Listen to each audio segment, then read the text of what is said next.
All right. So good evening, everyone. I am extremely happy tonight to be with Professor Frank White and talk about a very unique topic about the overview effect and arts. First of all, I will start with an introduction, and then I will give the floor to Professor Frank White to tell us about the overview effect and art.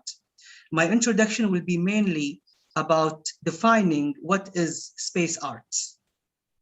So earlier this year, I was lucky to be in a course at the Kepler Space Institute doing a course about human factor and space exploration. Professor Frank White at that time, he was a lecturer and he introduced to us the concept of the overview effect.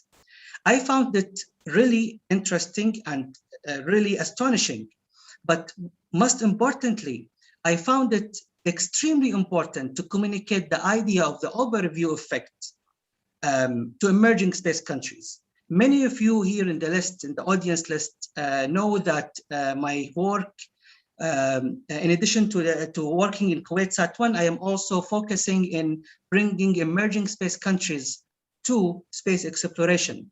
And through the years, I found out that the core question is why space exploration is important for emerging space countries. And as I educated myself about the overview effect, I found it extremely important to communicate the overview effect. So the overview effect is therefore a comprehensive philosophy for space exploration. And here I would like to repeat that because this is something really exists, a comprehensive philosophy for space exploration. It raises fundamental questions.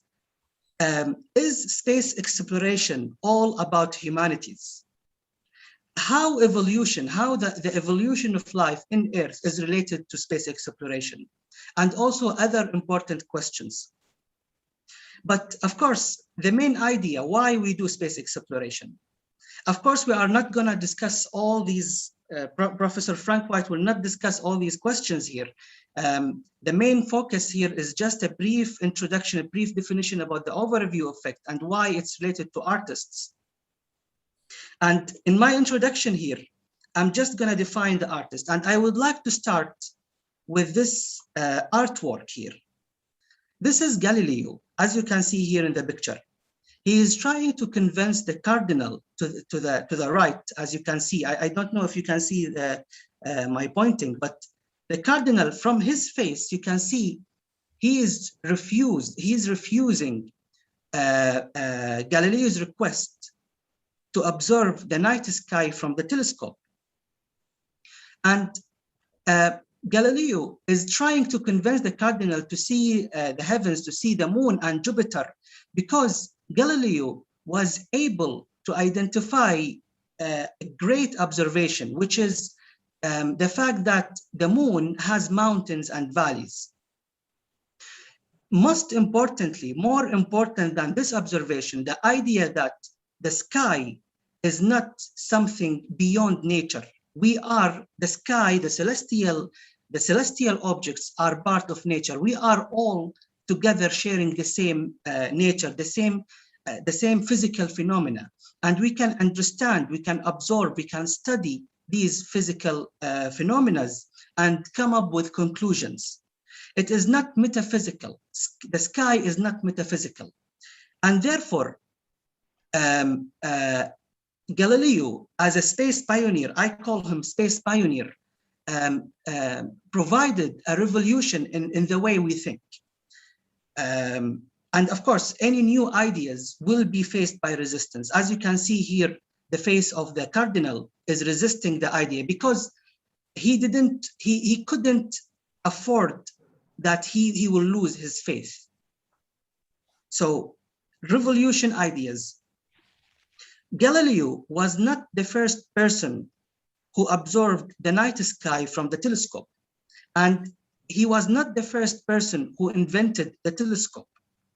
But what made Galileo that we know is the fact that he was an artist. To the left here, you can see drawings by Galileo himself for the moon, as he observed it from his telescope. He mastered manufacturing telescopes, so he was really good technician as well. As you can see here, the phases of the moon. So this is the different phases of the moon. And he was able to calculate the heights of the mountains and the depths of the valleys using an artistic technique about shadowing. I don't know how to do this technique, but I know the cosine law. I think it's related somehow. And he was able to identify also the craters. This is a revolution because this is a proof that we can study celestial objects. It is part of our nature. It is something physical. We can understand it, we can touch it, and we can understand it. And not only that, the process of doing this is extremely exciting. It's a lot of fun.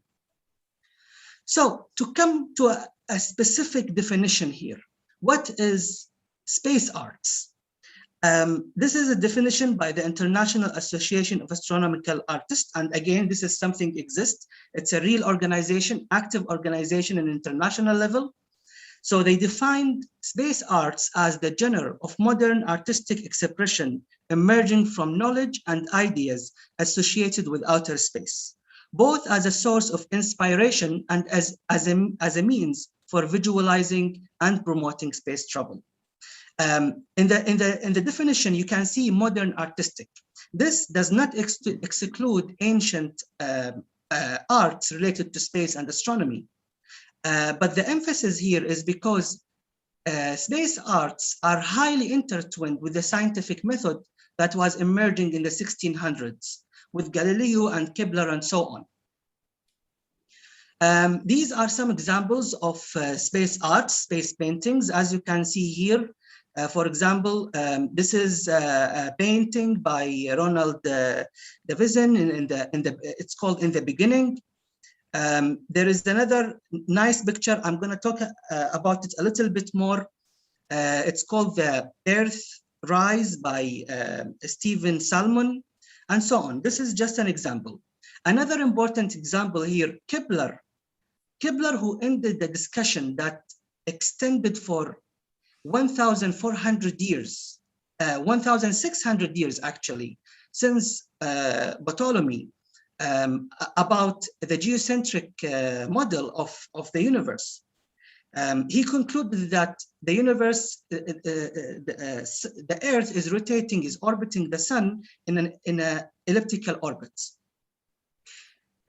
Kepler as well was an artist. He wrote a novel where he predicted, he imagined a group of people traveling to the moon.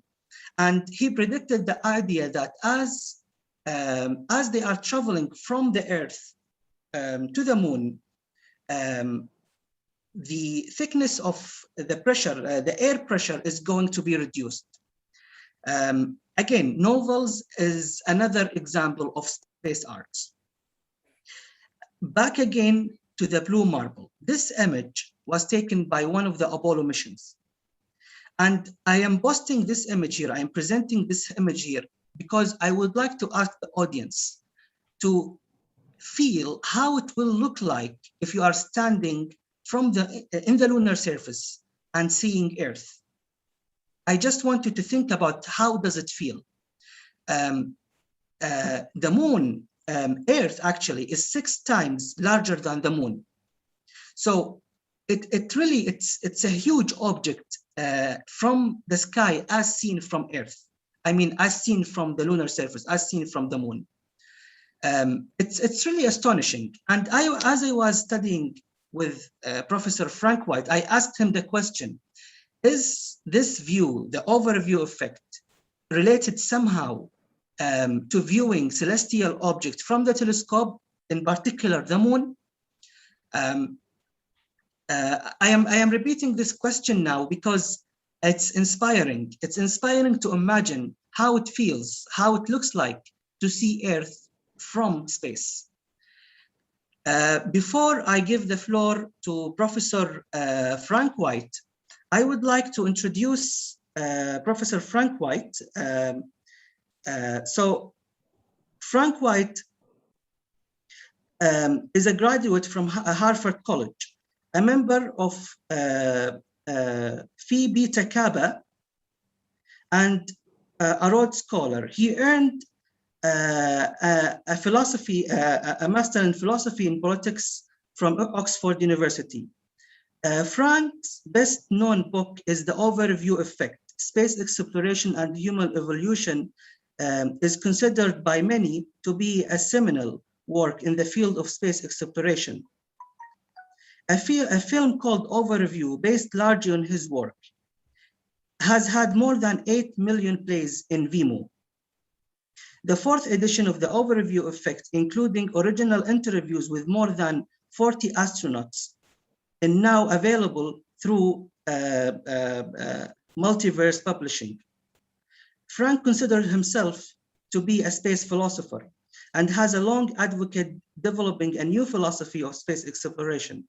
He is an executive contributor to space philosophy website 2211 World.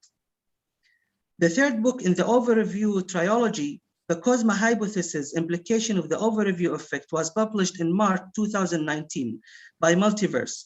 Frank asked the fundamental question: what is the purpose of human space exploration? Why has the evolutionary process brought humanity to the brink of becoming a spacefaring species? In Cosma, he also shares the idea of the human space program as a central project that will engage all of us in the process of becoming citizens of the universe. So, Professor Frank White, I give the floor for you. Please tell us more about the overview effect.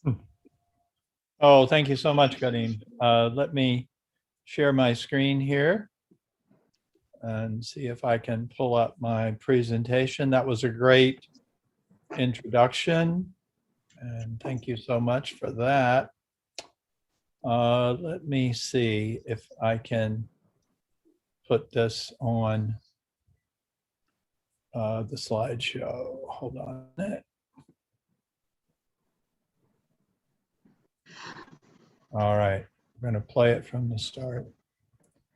Okay, everybody, welcome. Thank you so much for inviting me. I really appreciate it. And I love talking about the overview effect in the arts. It's really a rich topic, but if we have time for a question and answer, we can get into the Cosma hypothesis and the human space program and recent space flights. As many of you know, Captain Kirk is going to fly tomorrow. Captain Kirk of Star Trek fame. It's a very exciting time.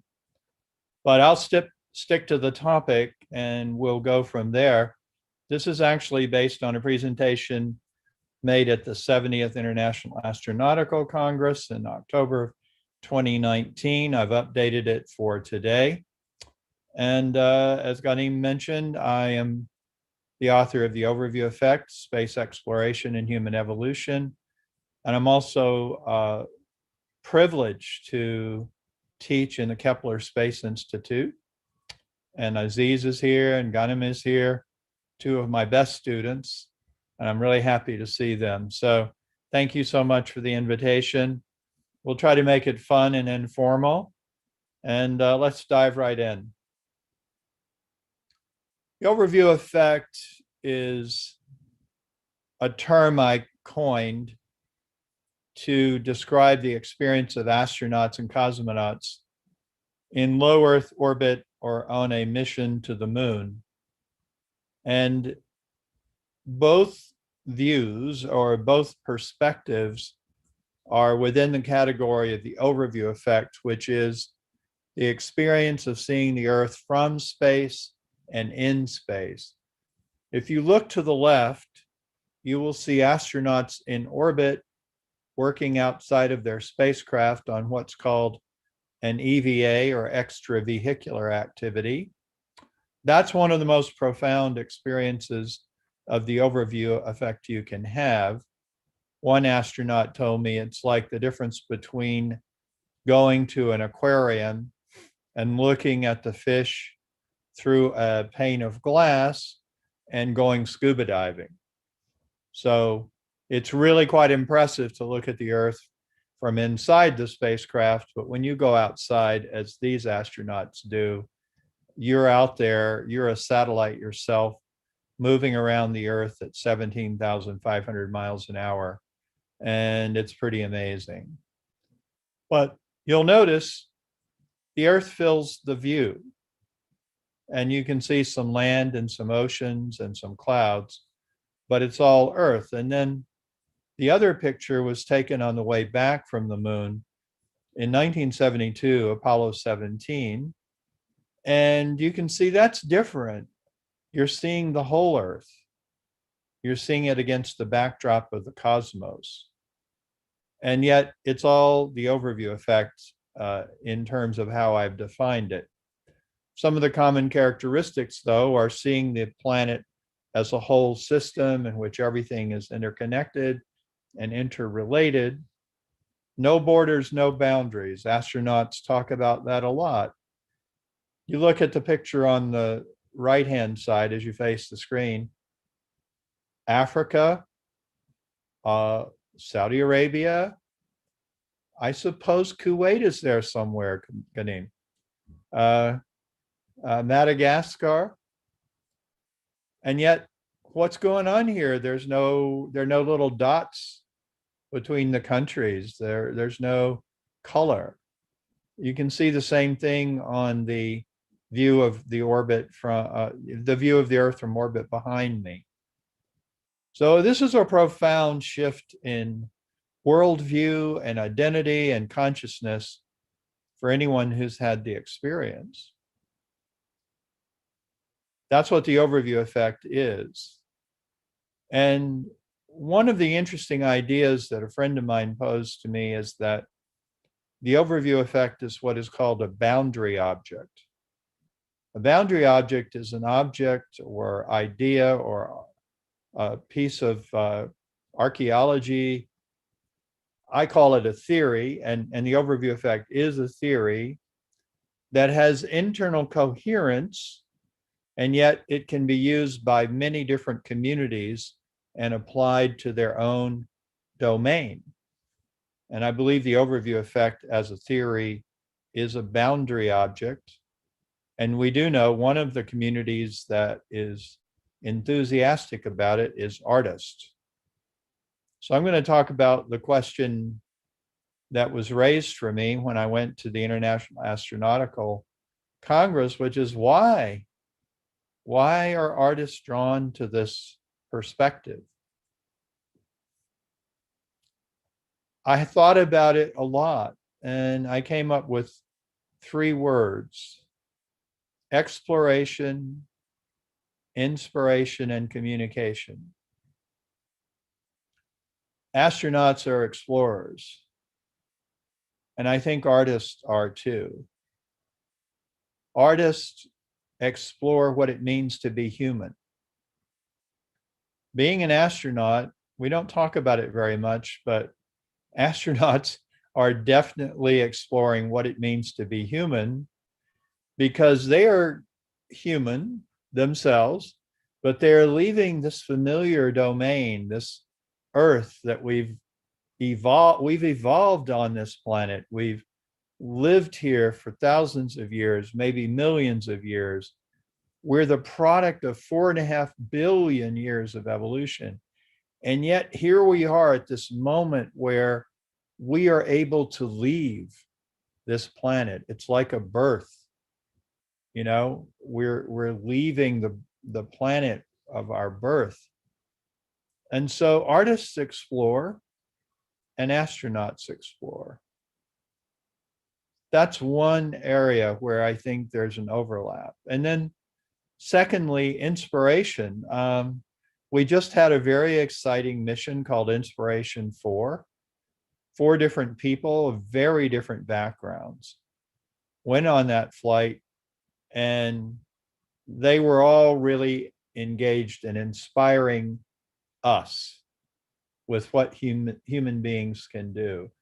I'll tell you one thing, if you've ever been to the launch of a spacecraft, you come away inspired.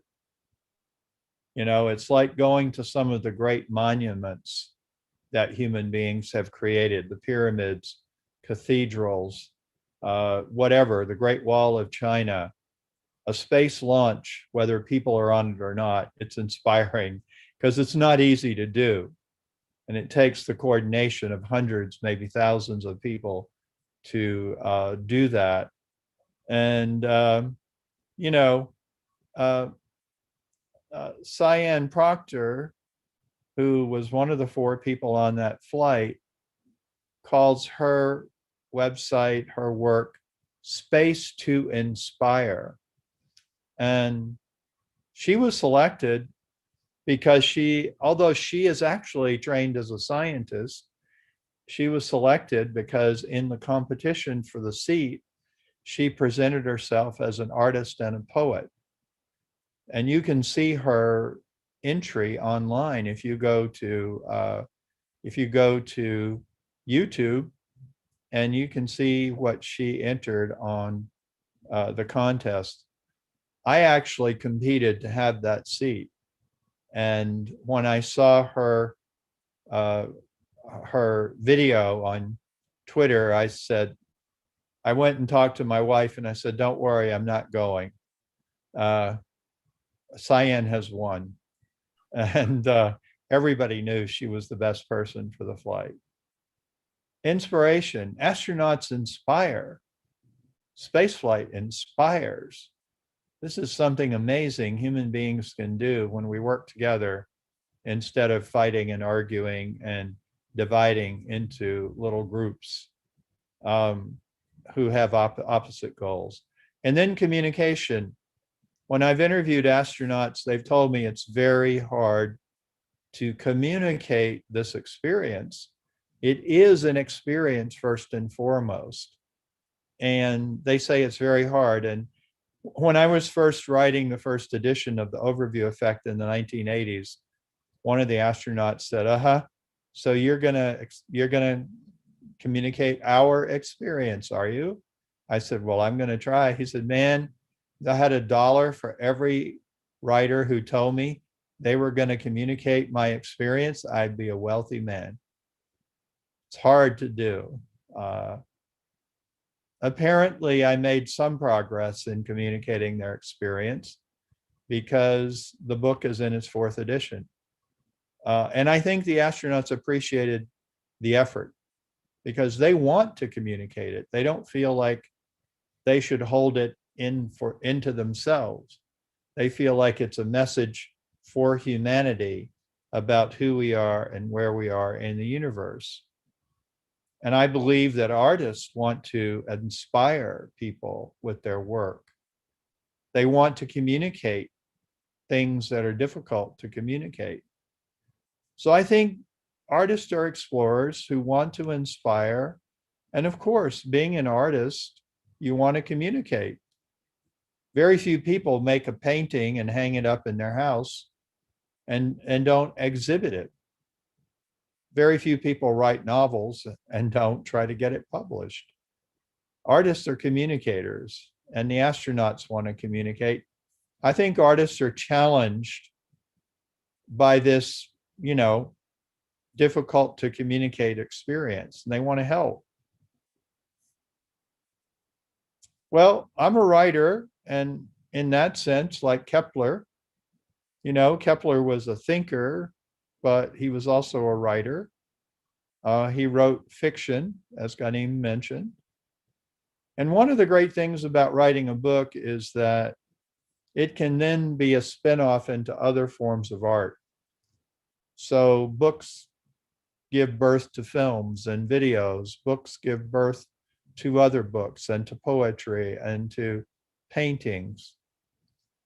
And back in 2019, I was invited to Johnson Space Center and I interviewed a total of 10 astronauts there. I interviewed 3 who were on the International Space Station, and I interviewed 7 who were in a studio. And the studio interviews turned into a beautiful series of videos by NASA called Down to Earth. And there's 19 of those.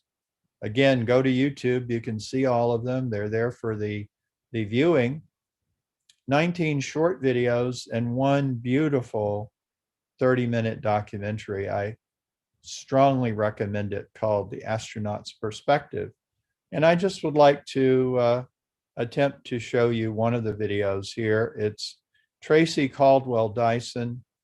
You've probably seen a picture of her in the cupola on the International Space Station, just gazing at the Earth, and that'll show up later. But here's her little 3-minute presentation. Actually, it was a longer interview, and you're not going to see me, but I promise you I was there asking the questions. You might hear me say uh-huh at some point. But anyway, it's all about Tracy, not me.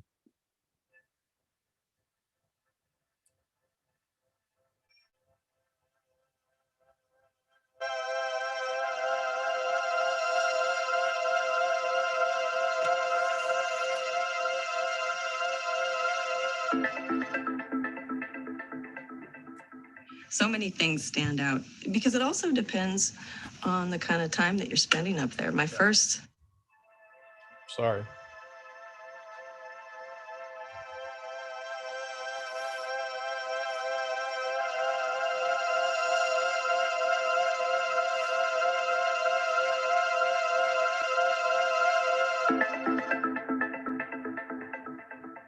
So many things stand out because it also depends on the kind of time that you're spending up there. My first look at the Earth from that vantage point was on ascent, in my wrist mirror, looking at the aft window behind me, knowing that I was the first one that had to get out of their seat and film our external tank falling away. That was my first job, aside from all the monitoring that I had to do. And so my view of it was very fleeting and very technical. It was background to the task that I had at hand, and that was pointing a camera at an external tank so that it could be analyzed. Then when we got into orbit, we had a very fast-paced mission, which all space shuttle missions were. You had 10 to 12 days of fast-paced work. And it was my commander, Scott Kelly, who carved out 90 minutes of entire orbit on flight day 10. And he said to the rookies, the three of us, I want you guys all in that window, and I don't want you to move. And he already pre-coordinated it, got the lights turned off on the station so we could see everything in its grandeur. And that was the first moment that I had to really soak it in. And discovered a lot of things about my reaction to that view in that relatively short period of time. And then, of course, there was my space station flight where I lived up there for 6 months. And every night that I could, I was planted in that cupola, much like the picture shows, and gazing at it. And there wasn't a single regret I had about the time I spent there. In fact, it almost, I dare say, grieved me to think about how in the world am I going to describe this? There's no words. There's no picture I could take to do it justice. There's no watercolors that I could put on paper to come close to the vividness, the ever-changing picture that I see staring at this planet. Everything from the colors to what changes the atmosphere goes through, depending on where the sun angle is and whether the moon's in the view or not, to just how fast we're going over the surface of it and the way shadows are changing. You could see the same landmass over a period of 2 weeks, and it looks completely different because of that. To then looking at the stars and the blackness, a black that nothing here on Earth ever can replicate. And then you look at the space station around you and you're like, this is amazing.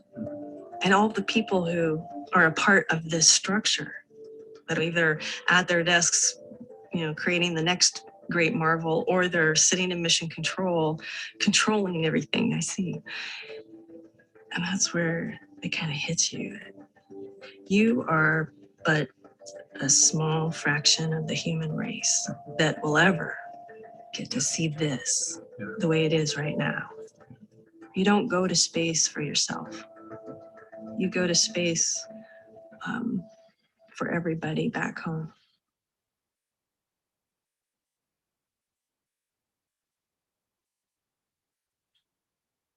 So credit due to a young editor who created the first video in the Down to Earth series. They did it on their own spontaneously, like any artist would. As far as I know, I'm not quite sure about that, but I think that might have been the first one too. No, actually, there was another one, but that was one of the first ones. In any event, that's art. The book is art. This is art. And it's all trying to communicate something that's hard to communicate. And if you found that interesting, the entire interview with Tracy is in the book. And that's the beauty of different media. You can get a short 3-minute take with beautiful imagery, and then you can go to a print version and get the entire transcript.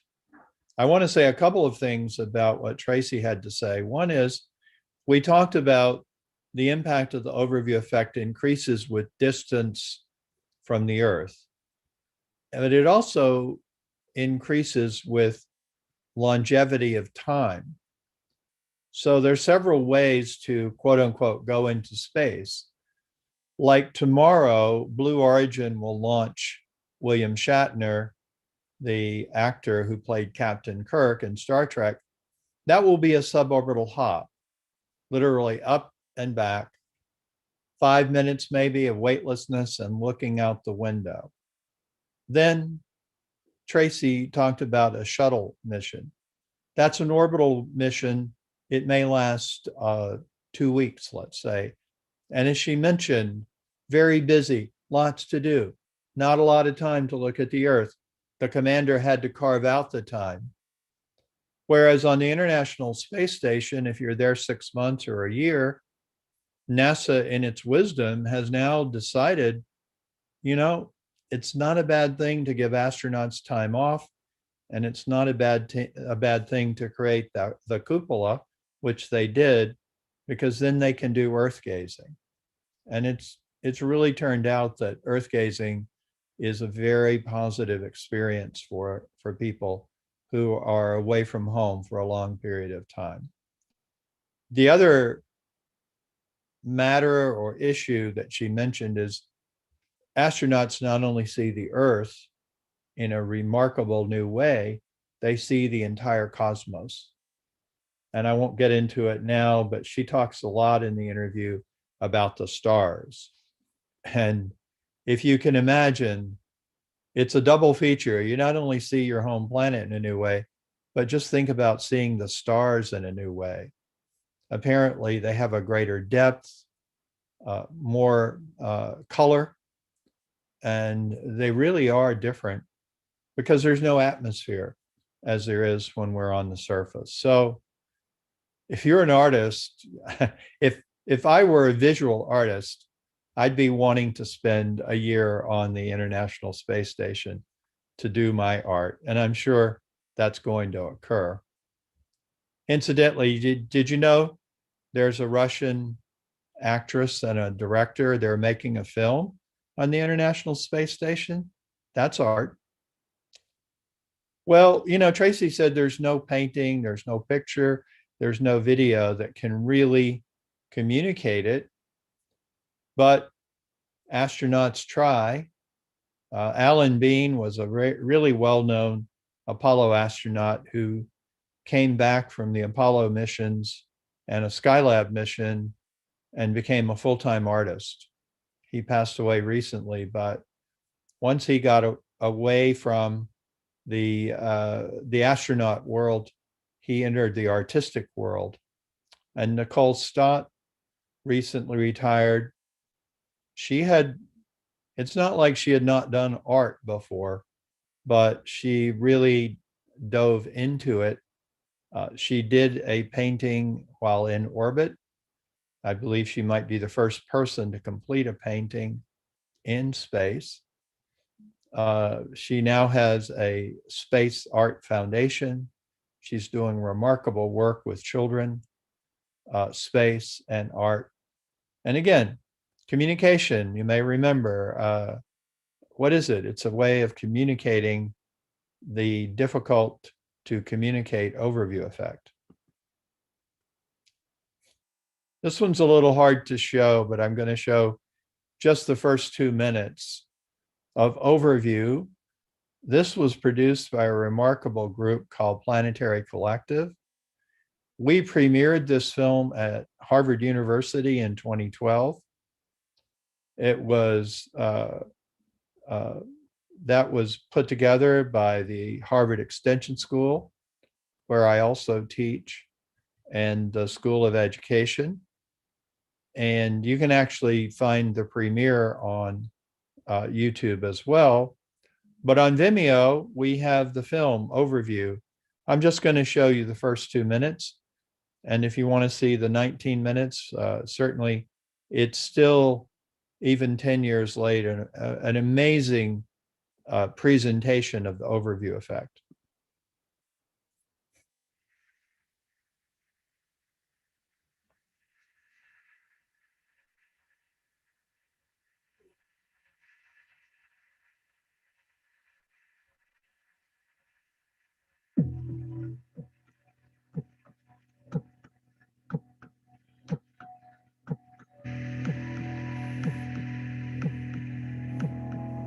In 1968, Apollo 8 went to the moon.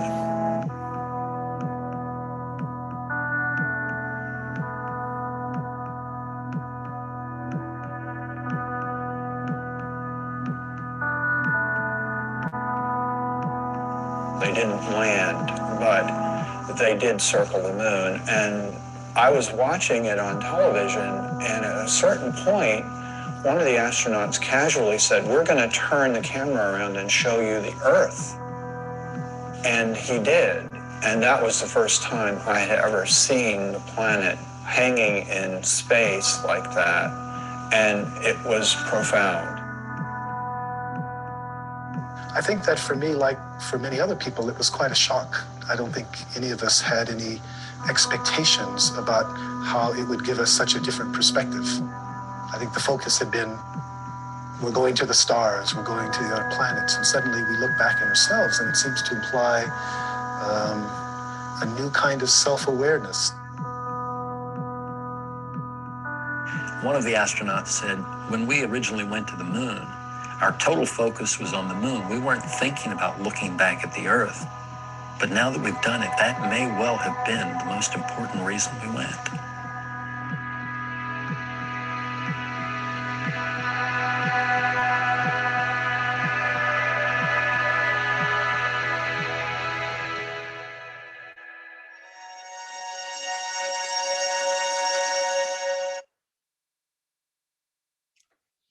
Whenever I get to this point, I want to show the whole film, but we don't have time. So we'll just move along. That last comment by my friend David Beaver was from Joe Allen, the first astronaut who agreed to be interviewed for my book, an astronaut to whom I owe a great deal of gratitude. But, you know, it's interesting because Apollo 8, when it went to the moon, it was part of the space race. They weren't supposed to be doing videos or taking pictures. They were supposed to go around the moon and come back and just show we got there first. We Americans got there first, not the Soviet Union. Well, the astronauts that were on that crew were not artists, but they made art out of it. They not only turned the camera around on the way, but then they took the very famous Earthrise photograph, which almost everyone agrees that that gave an enormous boost to the environmental movement, that it really brought this idea that we live on a single planet with a single destiny to the forefront, because a lot of people saw it. And at that moment, almost all of humanity was in that picture. There were 3 people that weren't. That was the 3 Apollo 8 astronauts. And as you may know, they did not have a plan. Actually, it's kind of funny because if you can go listen to what they said when they first saw the Earth above the horizon of the moon. And actually, it wasn't the way it's usually presented, but I won't get into that. But you can hear them talking about, give me some color film. No, you're not supposed to take a picture of that. It's not on the list. They were supposed to take pictures of the moon, but they took this most famous, iconic Earthrise picture. And then on Christmas Eve, as they orbited, they showed this view again, and they read from the book of Genesis, from the Bible.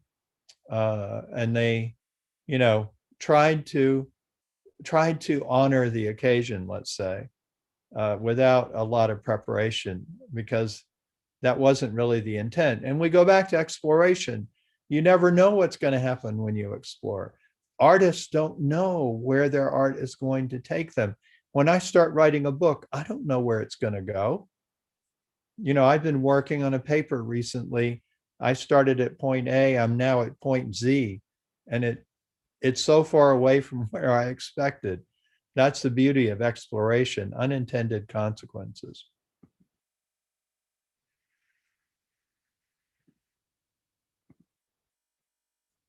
Then there are the visual arts. Rochelle Gribble is one of the really leading overview effect artists. And, I think we could say overview effect art is a subset of space art, as it was discussed earlier by Ghanem. This is a Rochelle Gribble visual representation of the overview effect. And you can see it's not literal, it's metaphorical. What she's trying to communicate is the feeling, the interconnectedness. Everything on the planet relates to everything else. And as I've said, there are no sides on a planet. A planet is a sphere. And yet humans divide into sides. I'm on this side, you're on that side. And the overview effect, artists are trying to communicate that we need to go beyond that mentality that we have on the surface. And this is also like what was shown earlier of the cardinals. I don't want to look through that telescope. I know what's going on, and we say seeing is believing, but believing is also seeing. What people believe may keep them from seeing something that contradicts what they believe. We need to be open. It's one thing Edgar Mitchell told me when I interviewed him, that what really characterized the most significant astronaut experience was how open was the astronaut to new information. And that's true of art. How open are we? How open are we to what Rochelle is saying here? What is she saying? Part of artists try to get you to experience their work, just as the overview effect is an experience. Kenji Williams with Bella Gaia, perfect name, beautiful Earth. He has worked with astronauts to try to bring forth what they experience when they have that experience of the overview effect. He uses music primarily, but a lot of other media. Again, I'm sorry I can't show you this entire piece of footage. I'll have to interrupt it, but I want to give you a sense of what he does.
So as I said, it would be great to show the entire piece, but we don't have time. But it gives you a sense of what Kenji is doing. And he tries to draw from many traditions, including indigenous people. And as Ghanem said earlier, this is a message for everybody, not just for Western countries, Americans, or Russians, but for emergent countries. Every space is for everybody, and so is the overview effect. Virtual reality is a new approach. NASA is working with a group from Montreal, Canada, and they are actually filming on the International Space Station. And their goal is to create, as far as possible, the experience of what it's like to be there. They're also working on what it's like to be on an EVA. And, you know, this is really going to bring the overview effect to everyone as close as we can get without actually taking a space flight. And so virtual reality is kind of the leading edge of this effort to bring the overview effect down to earth. Another artist, Daniela De Paulus, is working on an interdisciplinary project called Cogito. I've been involved in that. She has been working with neuroscientists, radio astronomers, and others to actually measure brain waves when people see different imagery, including imagery of the Earth. And these images are turned into visual imagery and sound. And I was at a conference where this was discussed, and I actually was there when a person using virtual reality saw the picture of the Earth, and we could see a change in their brain waves, which was fascinating. Art and science together. And then another multidisciplinary group, my good friends at Cosmic Perspective, Mary Liz Bender and Ryan Chelinsky, they are filming launches. They're capturing the great beauty of a launch, as I discussed it before. This is a picture which, again, if you want to see it, it's on YouTube and other media. Ryan has developed some amazing slow motion imagery of launches that is truly artistic. And they are really blazing a trail of looking at spaceflight as a work of art itself, if you will. And now we're entering a new era with commercial spaceflight. In 1987, 1986, when I was finishing the book, I realized there are two ways that people can have this really positive experience. One would be to actually go into orbit. The other would be virtual reality. Back in the day, Apollo astronauts came back and they said, gosh, I wish we'd had an artist, a writer, a poet on board. We're not up to communicating this. And now that's going to be possible. As I mentioned, Cyan Proctor, she went as an artist and as a poet, and she is a pioneer, but only the beginning. I'm sure there are going to be many, many new interpretations of the overview effect as a result. I do want to mention in closing one new development, which is the Overview Effect Film Festival. It's going to be held in March of 2022. And we're looking for entries of film, video, and other media that communicate the overview effect. This is going to be primarily an online event. We're going to have really some great panels. We're going to honor some great films like Overview and other films that have really taken their place as part of overview effect art. So if you're interested, you should go to Film Freeway online and just ignore the date because it says it'll be in November, but it'll be in March of 2022.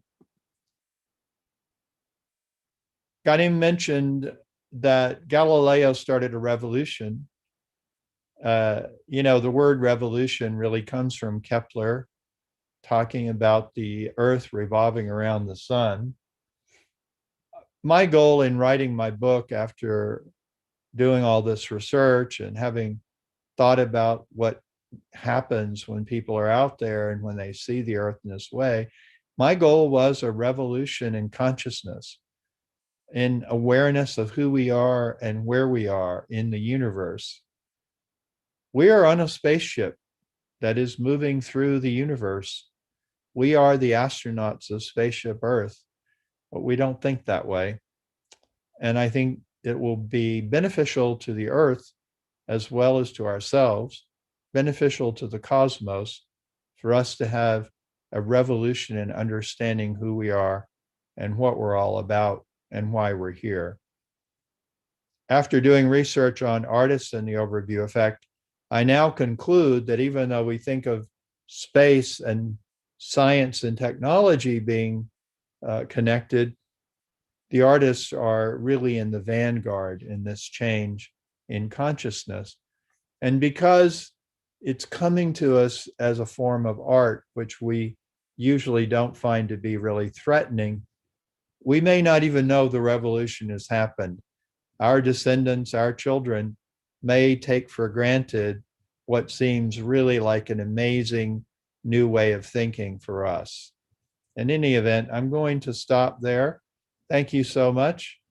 And if you're interested in this topic, there's a room for a lot more research on artists and the overview effect. So if I've inspired you, going back to that word, please join us in doing research on space, art, and the overview effect. Thank you so much. Thank you, Professor Frank White, for this amazing lecture. Personally, I've read Cosma, I've read the overview effect, I attended your lectures, I saw all the videos you presented today, and every time you bring the topic of the overview effect, I get inspired over and over again. And I hope also the audience shares with me the same perspective. I hope also they are inspired. And I think we have 5 minutes now. Maybe we can take some questions. So if anyone has a question, so I see a hand raised by Ahmed. Please, Ahmed, go ahead. First off, I want to say, Frank White, I loved your presentation and the topic you were talking about today. Is that I wanted to talk about something which I don't think is appreciated, scale. So I think one of the key components of the overview effect is that the Earth is like extremely massive. Yeah, is extremely massive, because when you're on the surface of Earth, we don't feel its scale. Yeah, we don't have any single object that's like massive and it appears massive to us. We can see that it's massive. Yeah, we have objects from a distance, and when we get too close to it, yeah, it doesn't like feel massive. It just feels like how do I describe it? It just feels like something that's a natural part of the landscape and not something that's just a single object. Yeah, but with Earth, I think it's scale, because when you look at it, you realize how small everything is, and especially how small the human footprint is. You would think you would see like buildings on the surface. Of course, you can see buildings and cities, but not like everywhere. Yeah, it's pretty empty. Like I would say, if an alien didn't know where the cities were, yeah, and didn't have like it didn't have that great of an eyesight, and he saw like images of Earth, yeah, he would think it's a barren habitable planet. It isn't inhabited by any intelligent life forms. So that was my comment. Thank you. Yeah, thank you. I think some astronauts have said to me that being in outer space made them feel small, insignificant. I think Tracy Dyson said something to that effect. And Nicole Stott said that wasn't true at all for her. It made her feel important, like humans are important in some way. We do have a purpose in the universe. And it does affect people differently, but you're right. As we move further and further away, we get a better and better sense of scale and the fact that we're actually very small in terms of the entire cosmos. And then what do we do with that? Well, that's up to us. That's a conversation we need to have, you know. What does it mean to us as far as the kind of future we're looking for? All right. Thank you, Ahmed, for the comment. Any other question or comment? We still have 2 minutes.